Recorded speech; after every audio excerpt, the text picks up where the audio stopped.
There's a considerable amount of wah-wah in there. Wow, Wow, wow, wow. It's like a Metallica situation or something. 80s something.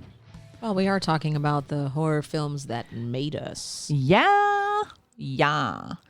Today on the show, we are going to talk about the horror films that made us, which is, of course, a rip on that TV show that's called The Films That Made Us. I think that's what it's called. Anyway, we wanted to talk about the horror films that made us. And I imagine we will talk about this more than once. I believe it's called The Movies That Made Us. Oh, okay. There we go. It's a rip on that. Maybe I'll use that then.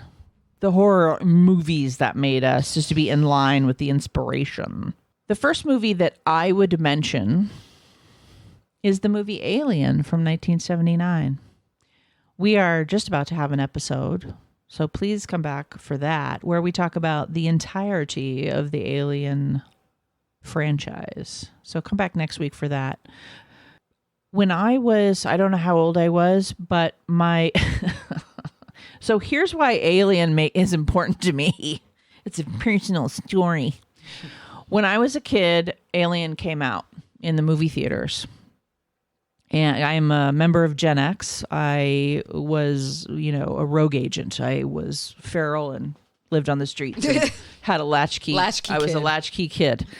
So it would not be a strange thing for a parent of a Gen Xer to take them to the movie Alien when they were a child. All I remember is that my stepdad, my mom, myself, and my stepbrother went to the movies. And, if obviously you've watched Alien, hopefully, and if you haven't, please do so before next week's episode, because we're going to talk all about the franchise.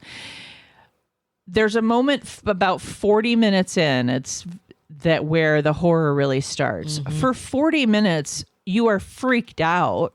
It's incredibly atmospheric and scary, but nothing gory or awful really happens. You're just trying to figure out what is going to happen. And so there's tension building, of course.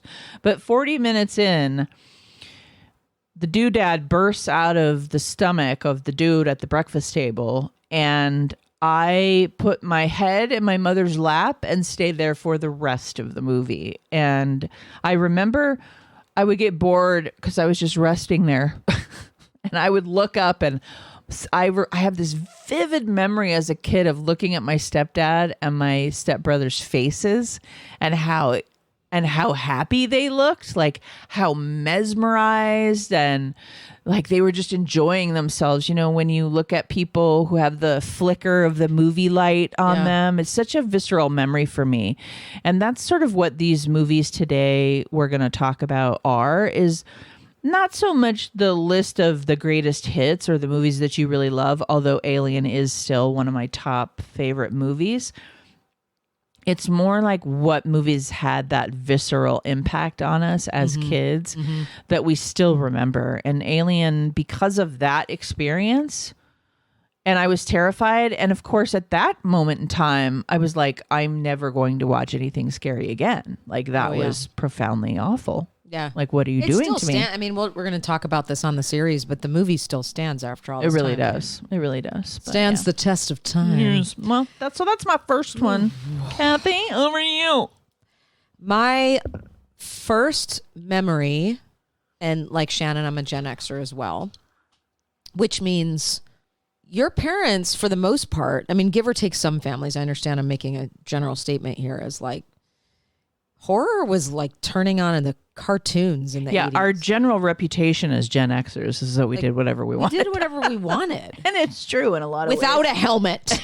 That's right. So, or a GPS, okay? Or knee pads on my bikes. I'd go over to my mom. So grew up right next door to my mom's best friend. They were like right behind. We had the whole gate that connected the yards. The dogs would run back and forth. Nice. And so when I was real little, my brothers were older, they'd be at school, and I'd go over to my mom's best friends, who's still her best friend to this day, which is sweet. She kind of grew up like an aunt to me. Nice. And she's the reason, I think, one of the reasons, my mom too, and one of my brothers, they all were huge horror buffs, still are.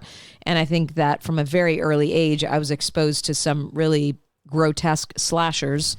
And I remember one day my my mom and her friend were sitting in the kitchen, and I was in the living room, like playing.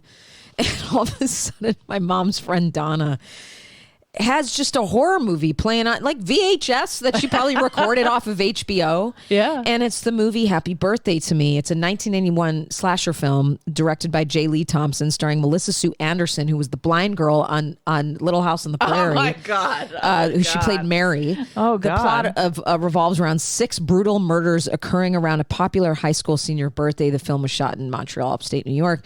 Okay, so I'm all of 4. Okay. And I'm sitting there going, oh my God, there's a woman's eyes are being taken out of her head and put into a glass jar.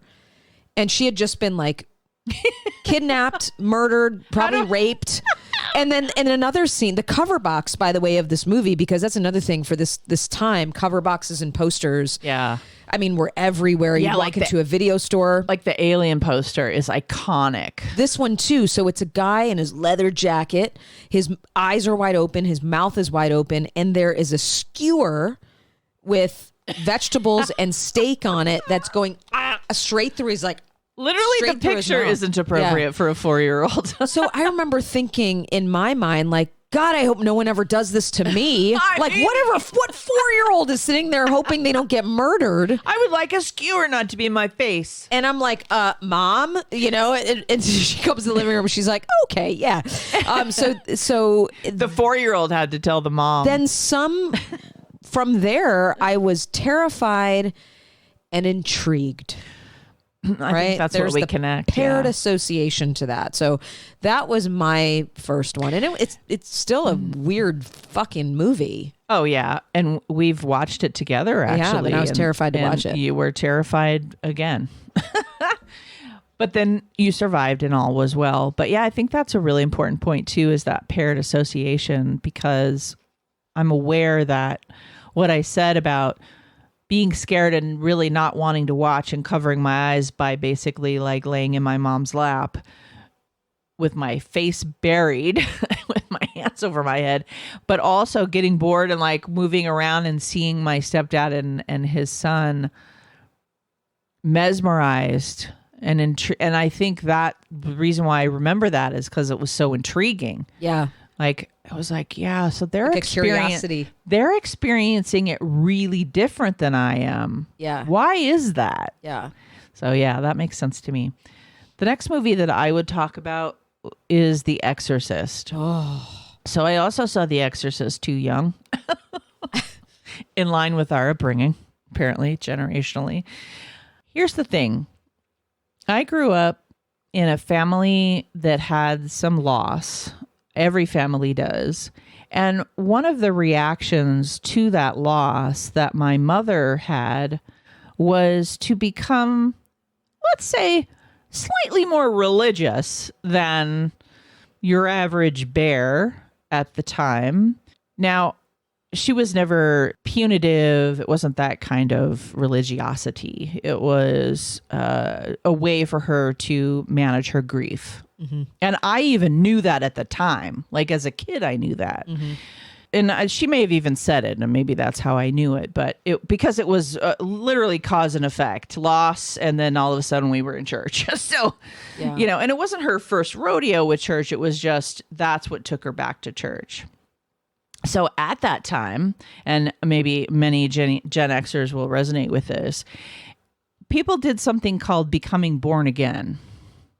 It's part of the Christian faith and sort of evangelical. And my aunt was a very evangelical person and, speaking in tongues. I went to her church sometimes too, which was a heck of a good time.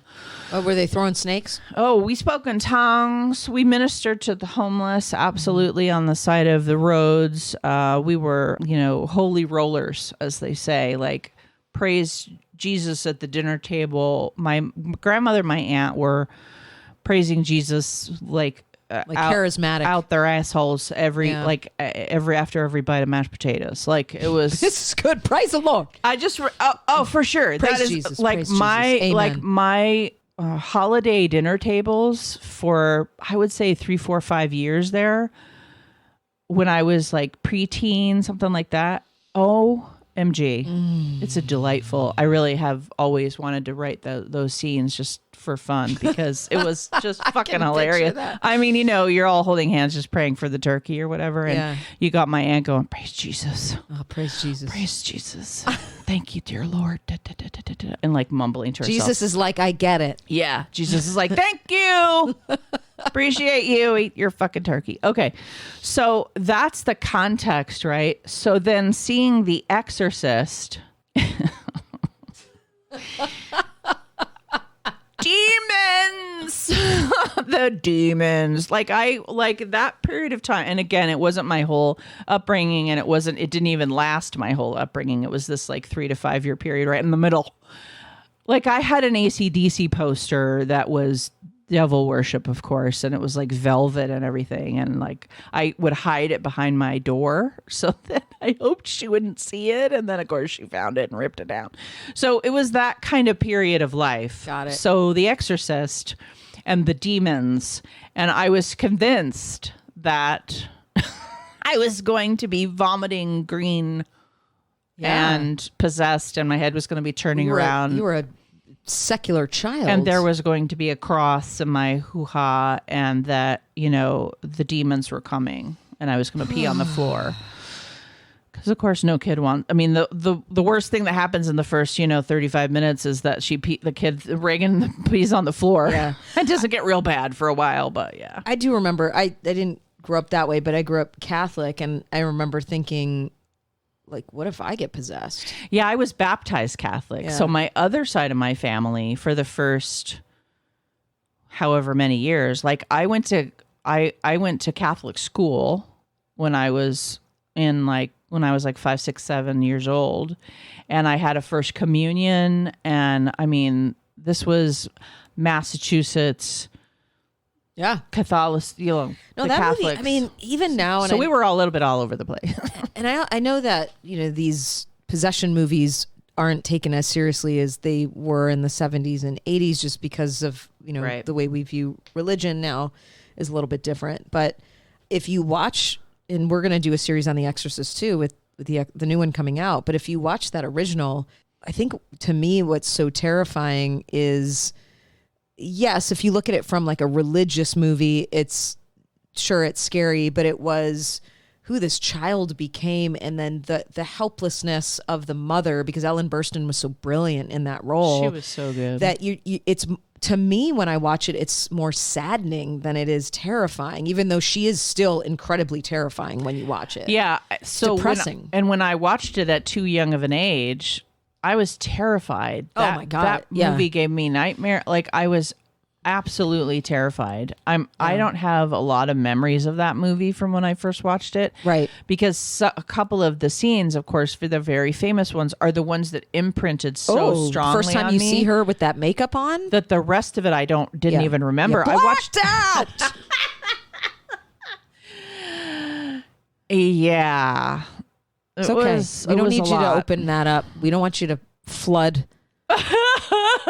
Oh, no.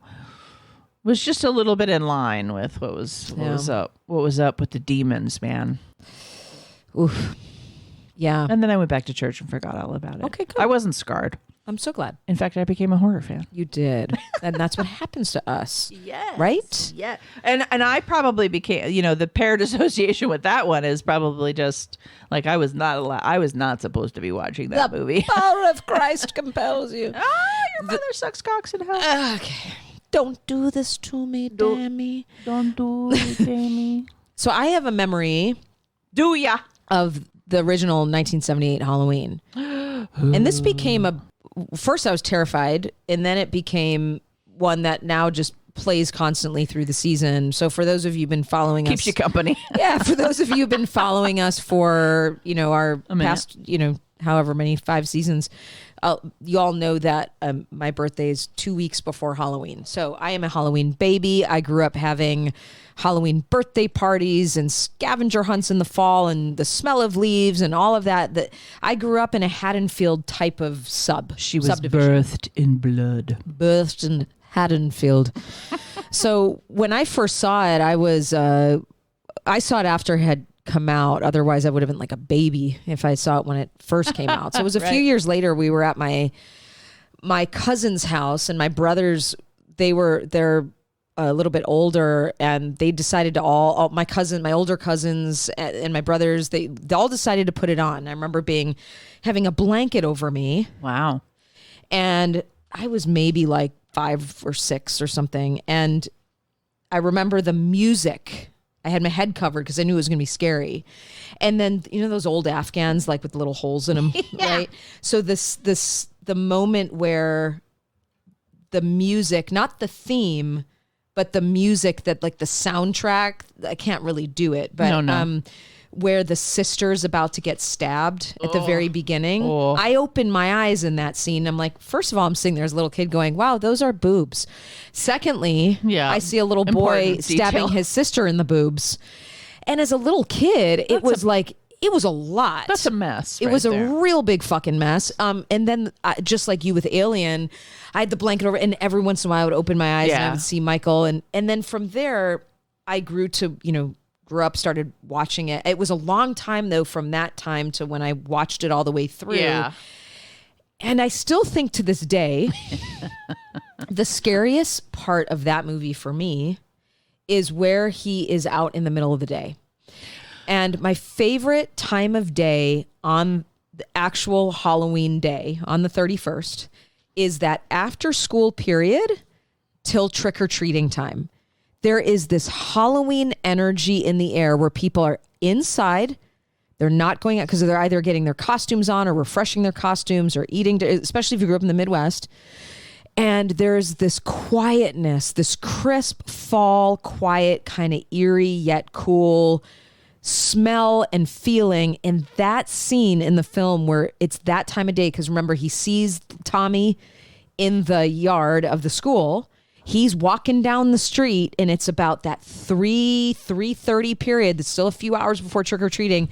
That scene hits me because I remember that being my favorite time of day on Halloween day. It still is. Yeah. That middle of the day, right before. And I grew up in suburbia as well, not in the part of the country that you did, but it was the same. Same thing. That was when I was out and about. And at that time, now our climate has changed quite a bit. But at that time, when I was a kid, teen, it was cold. Yes. October's not cold anymore in this area, but it was cold. It was crisp. It was fall. And there was that, it was getting darker earlier all of a sudden. And there was this real finite couple of hours where it was cool. Everybody'd come home from school, so everybody wasn't out, but then they were going to go back out until the street lights came on. People's pumpkins are out. Yeah, and we would just roam the neighborhood on our bikes, very E.T., very, we would just do that. And you're right, there was a stillness to it because it had turned cold. And so, in Southern California, when it would turn cooler, there'd be a moment when it was like, you didn't want to go out. Yeah. And then you kind of rally and get your coats, and then you go through you did the it. quote unquote winter. And you were out till like 11. There wasn't any of this like, be back by 7:30. I'm like, my parents didn't even know where I was. Yeah, Gen X was not. No. Yeah, cops were called because they didn't know where I was. But you said I'm on my second pillowcase of. I know what I said, but 11 is too much. So that's a lovely thing. And watching Halloween, though, that moment, those moments in the movie when he's out in the day, because her first interaction without seeing him is when they're walking home from school and he's behind a bush or whatever, and she never sees him. Yeah. But that's like right after school, walking home. Oh, I walked home from school. That's still the scariest part of the movie for me. Yeah, when he's just like when he's in his full psycho and he's just walking around. Well, and you think like people are just at home. Yeah. At that time of day, probably having an after school snack. Michael's just, every horror monster was terrorizing suburbia at that point. Awesome. And those of us who lived in suburbia were like, really?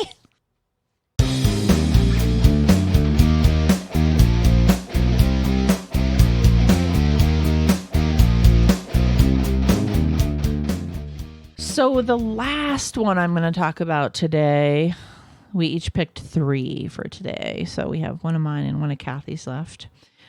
The last one I want to talk about, and I have so many that I could talk about, as I'm sure you did, but I thought that I would talk about Carrie. Nice. 1976, based on Stephen King's book. It was like his first book that made him very, very famous and was made into a movie. Very famously, Sissy Spacek played Carrie in the movie. And I just remember, and of course, like you were saying, I didn't watch these movies in the theater. The Alien story, that's the only one that I saw. You're like, I'm never going back. I probably never went back. Yeah, fuck it. So it was definitely a situation where like I wasn't supposed to see it. But here's the thing. Here's the part where the Gen X comes in. I read Stephen King books very, very early. And I think maybe because my mom didn't know what they were. Maybe, I don't know. Because she was real fast to find like my Judy Blume books that had like any kind of sexiness in it. Uh-oh. But the Stephen King books, I was reading them. I read all of those books from the like 70s and 80s or whatever. So I had read Carrie. And again, he was a pretty new author at the time. I had read Carrie, and it was terrifying because it was a teenage girl being bullied. And now bullying is something that we are paying attention to and talking about in our media, and it's a rampant issue. But at the time, it wasn't something that ever got talked about. And also, it was Stephen King writing a story about a teenage girl being bullied. So that was interesting. That movie to me is still hard to watch because to me it's more hard. Depressing. It is very depressing. It's sad. It's very sad. I remember the first time I watched it, I felt like, wow, they did a really good job at making being a teenage girl the most miserable identity to have. Mm-hmm. Because the idea of the hardness of it, getting a period and becoming sexualized and everything's put on the girl, especially at that time. Mm-hmm. I remember thinking like, wow, they just made being a teenage girl like the worst possible thing you could be. And I thought that was so depressing because I didn't really feel that way. But when I watched it, a scary thing. They made it a scary thing. They made it a depressing thing. He did. That movie it's a hard one for me to get through. The mother and how isolated and lonely Carrie was. And yes, it's obviously scary as well. But to me, it just feels like it's a hard one for me to get through. Yeah, it's one of the OG statements on bullying, in my opinion. And also, the mother is abusively religious. Yeah. So you find out. I can see your dirty pillows. She locks her in the closet. She terrifies her. She's so strict and so awful. And even though I told you guys a story about how my family, dipped their toes in religion there for a chunk of time, it was never like that. And it was never abusive. And it was never any of that.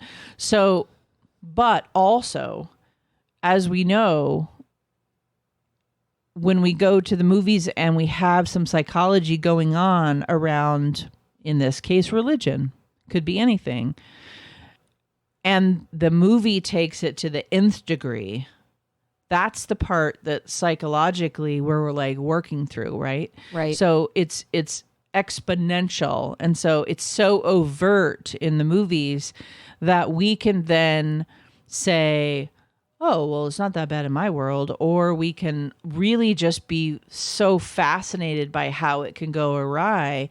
And I thought for me, both movies were interesting in that way because it could be a cautionary tale for me. Yep. Like if you allow your belief system to go crazy, this is kind of how it can get really religious. It can get, really rigid was the word that I meant. Freudian slip. it could get really rigid, or it could be abusive, or you could want to foist your thoughts and opinions and ideas on other people and on all of that. And it's probably why I skewed in college toward world religions. I studied all kinds of different faith systems. I don't attest to being part of one faith system at all.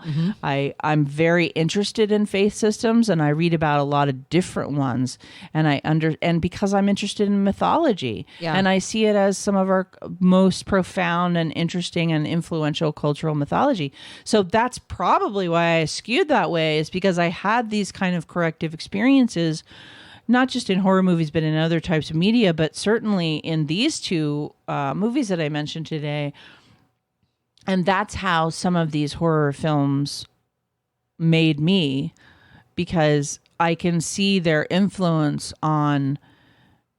I didn't want to become that. I don't think it was that cause and effect. I think it was much more unconscious to me, because I'm only obviously analyzing it now. But I can see how those early experiences and seeing these kinds of villains, because that mom is a real villain. Oh, she's terrifying. She's the real villain.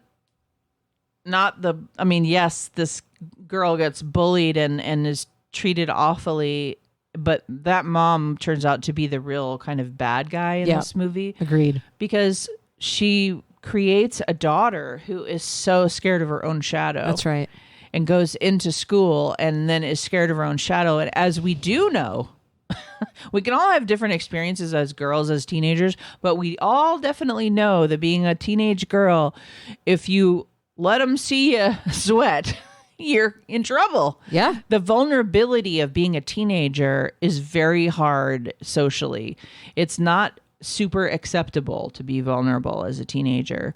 That wasn't what we did. We rode bikes and, had latchkey kids and stayed out until 11. Yeah. And, we're generally badasses. That was that generation's kind of reputation. Sure. So it's a good one. I'll give you that. Thank you. There's so many I could talk about, but being that this is our first episode doing this type of thing, I cannot not bring up the reason.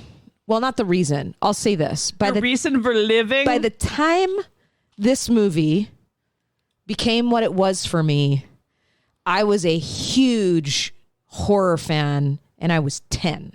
Sweet. Okay? And the movie's The Lost Boys. Shocker to those of you who... surprised. If Blue's listening to this, she's eye rolling hard. Her eyes are coming out of her head. But hold with it. Yeah. You got to hear why. So, The Lost Boys, to me, was one of the first real horror comedies of our generation. Sure. 1987, if you live under a rock... It was a 1987 American supernatural horror film, dark comedy, directed by Joel Schumacher, produced by Harvey Bernhard. This film was supposed to be very different. The kids were, the cast were supposed to be much younger.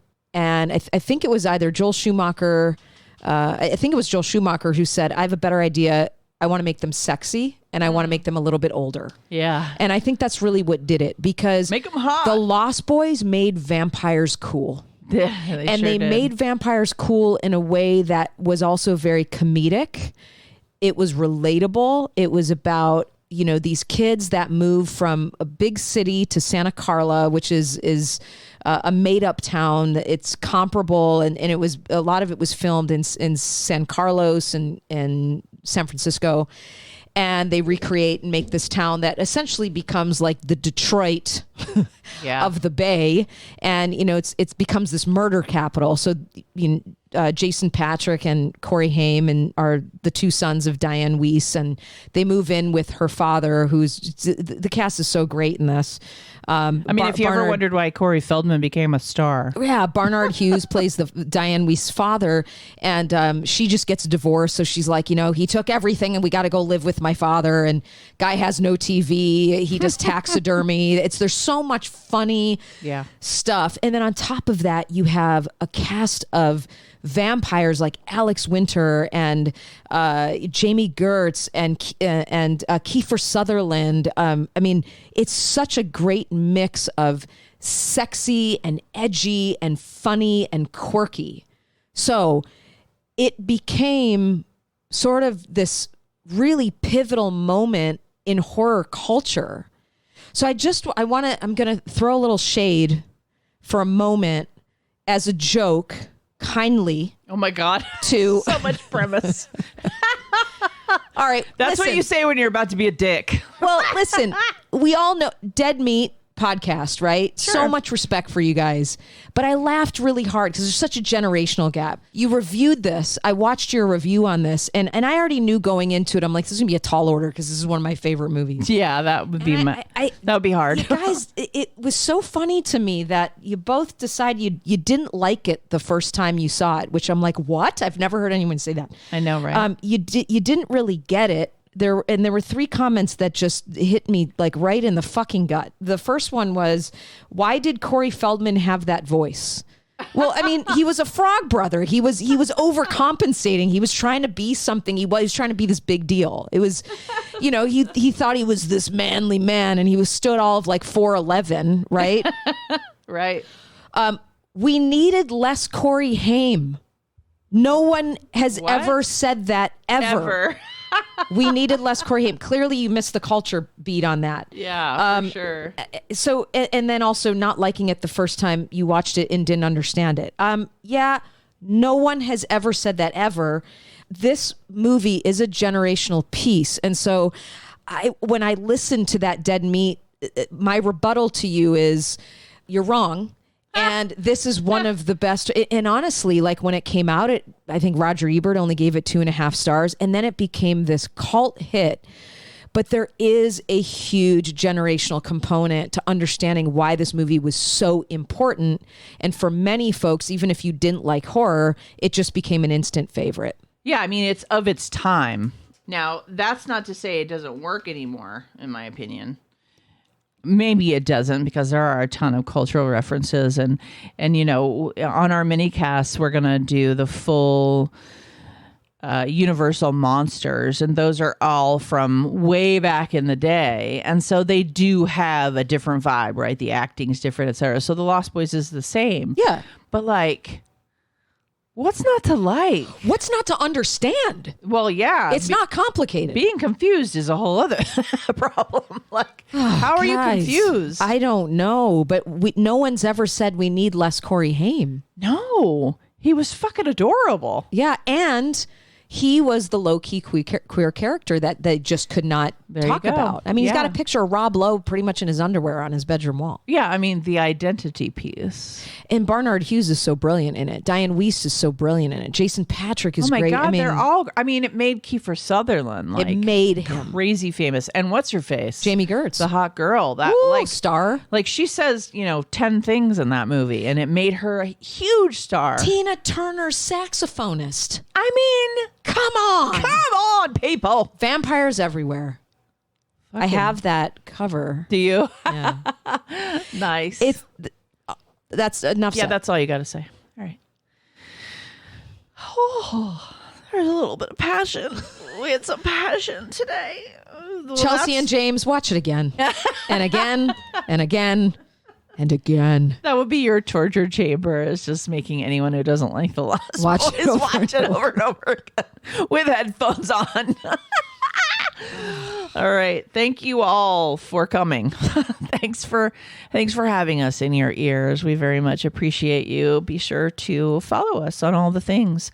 And if you so choose and you like us, you could show your support by leaving us a review on Spotify or iTunes, or you can consider joining our community on Patreon, where there's a ton of extra content on there for you. Thank you so much for listening. This has been an episode of Terror Talk. My name is Shannon. And I'm Kathy. Sleep safe, everyone.